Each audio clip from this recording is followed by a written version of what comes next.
Welcome back to the news at 10. The first elected governor of Zamfara State, Senator Ahmed Yerima, has commended the current administration about development in the state. At an activity to mark the 6th anniversary of Governor Abdulaziz Yari, Senator Yerima said that the projects have improved the lives of the people. Governor Abdulaziz Yari leads his predecessor and member of the State Executive Council as they inspect one of the several projects completed by his administration in the state.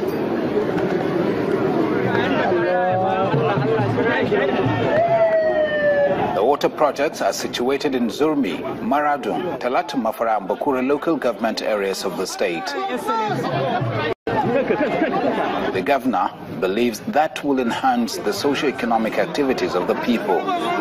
Water sanitation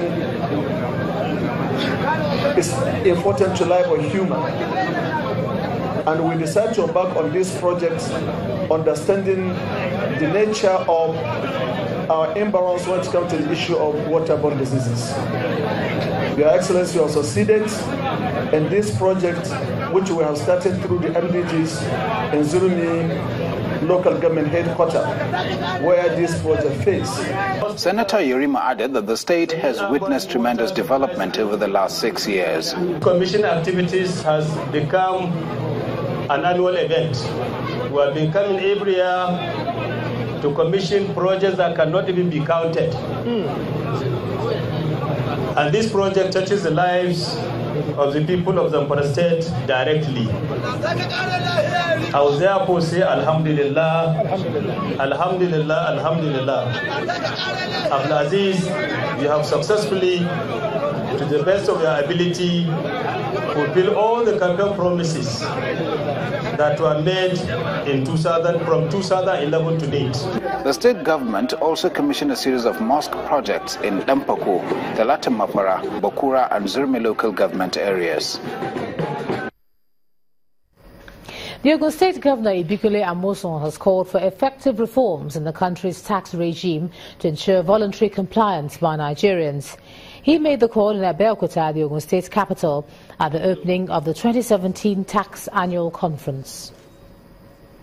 Without it, we cannot get to where we should be. Those days where everybody wants developments without contributing to that development, it will not happen. Some don't pay their taxes, some even pay their taxes to other states. But now what we are doing is we are collaborating, there's collaboration among states, so that nobody can run and say, I've paid my taxes everywhere. No, we'll check and we'll tell you, this is where, if you don't pay, we'll get you. So it is necessary for us to at least look at our laws, look at enforcement. But taxes should be such that people must be easily, key into it. It must not be harsh. We are not doing that. We are doing taxes that we know that, yes, people, the intention is not to inconvenience them. The intention is to encourage them, to show them what we are doing so that they can tag along with us. Let's take a look at some business news now. Here's Emana Hamawe.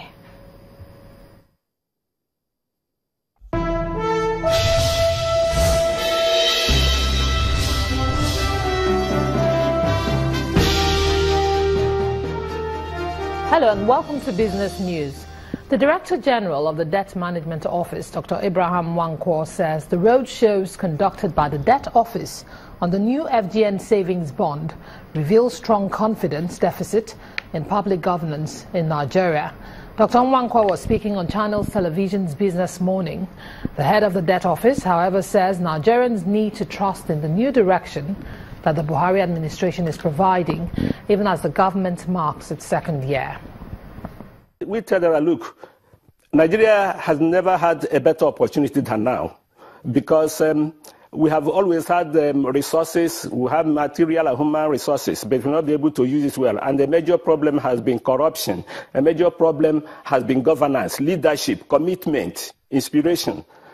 And certainly every Nigerian will agree that at the point where we are now, we have about an administration that offers a different perspective to life, a different perspective to governance, trying to make sure that we can see how we can strengthen the problems of the past, how we can fill the gaps of the past, and how we can turn around. But of course, this change is to be is to be brought about, not just by the government, whatever is defined by government in quote, but also by each and every one of us. Each and every one of us is responsible for our future. And therefore, the message that, yes, we may have all been disappointed in the past, but there's always an opportunity for a new beginning. And Nigerians must not miss this opportunity. The provision of alternative funding solutions for the real sector requires good corporate governance and investors' confidence. This is coming from the acting managing director of the Bank of Industry, Mr. Waheed Olagunju. He made the comment at a meeting of the Harvard Alumni Group in Nigeria, where he also explained how the BOI is making affordable capital available to entrepreneurs. By definition, we're supposed to intervene in sectors of the economy where market-driven institutions will ordinarily not intervene. And that speaks volumes, which means that our resources too have to be sub-market in terms of pricing in an economy like this. The challenge for us really is mobilizing foreign resources to support the industrial sector of the Nigerian economy, because that is what our customers need. Raising naira in the Nigerian economy is a challenge because of the NPR and the government cost of borrowing, double digits, and clearly entrepreneurs complain that we cannot genuinely move the economy around using those kind of resources. In designing how an insurance will work, you cannot but take into account the environment in which it's going to operate.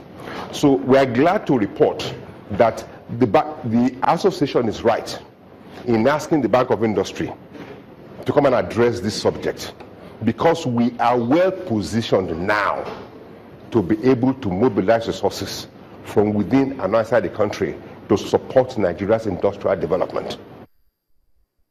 Analysts say Nigeria is in recession today due to the poor track record of individual and collective planning. This was made known at a forum organized to address the nation's unemployment rate as well as employee performance beyond monetary benefits. The analyst explained that Nigeria must improve its productivity in order to drive economic growth. And stocks ended the last trading session of the week positive, gaining 0.04%, but the all-share index is down 0.28% week on week. Chimezie Obi-Iwagu tells us how a last-minute positive sentiment closed the market.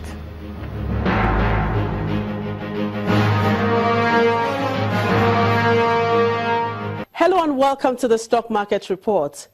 After hours of struggle, the Nigerian stock market resisted the bear drag to close sunny side, though marginally by 0.04%.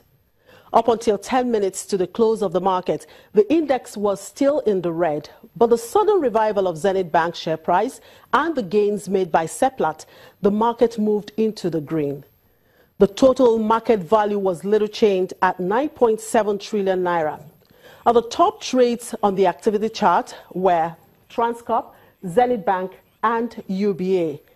Activities on these stocks contributed to the total volume of trade recorded this Friday to close at 305.97 million shares worth 5.39 billion naira in 4,100 deals. It was really a struggle for the market as 22 stocks posted gains while 21 posted declines. Law Union, May and Baker and Seplat made equal gains in percentage terms, while the losers chart was led by Unity Bank, Diamond Bank and Trans Express.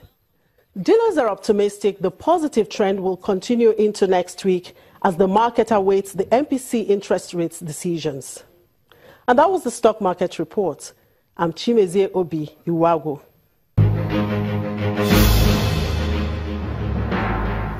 In the meantime, European markets finished impressive today as prices in the US and Asia stabilized following heavy sell-offs in past sessions. Let's have a sneak peek at some of the numbers.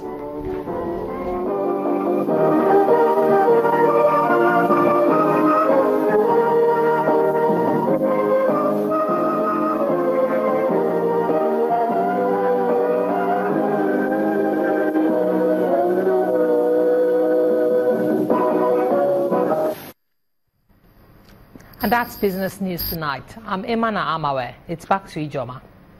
Thanks, Emana. Diamond Bank PLC, one of Nigeria's leading institutions in the banking sector, has announced a dividend of 50 kobo per share and a net profit of 3.5 billion naira.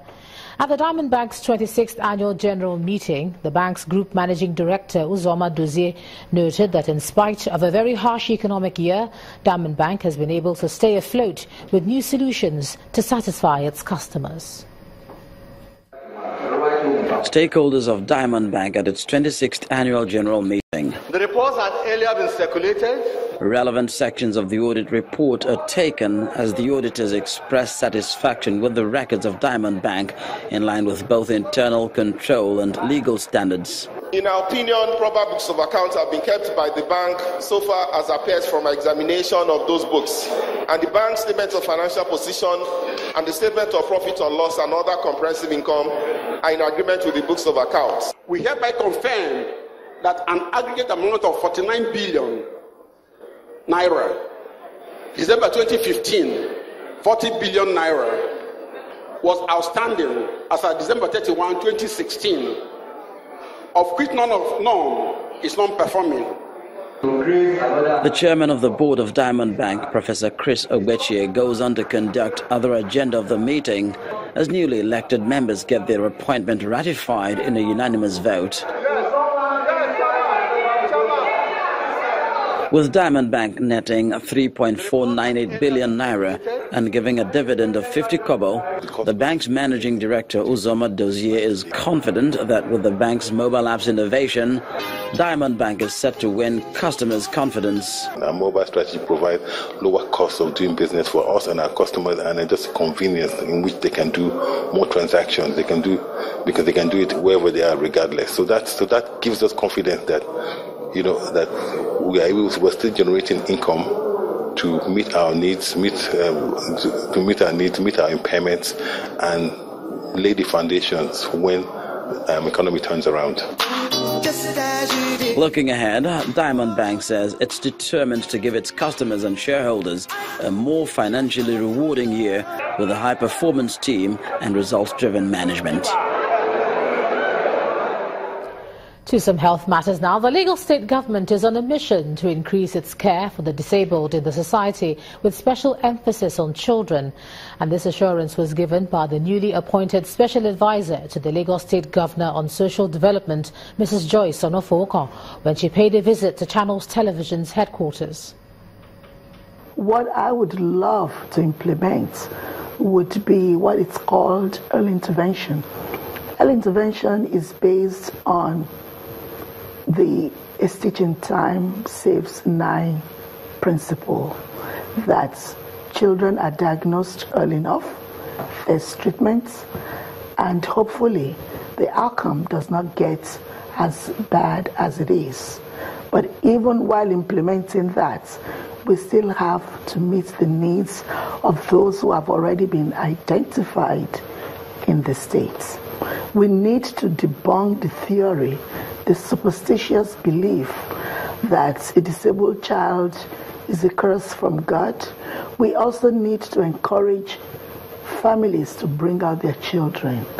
And without the press calling attention to these vulnerable ones in the society,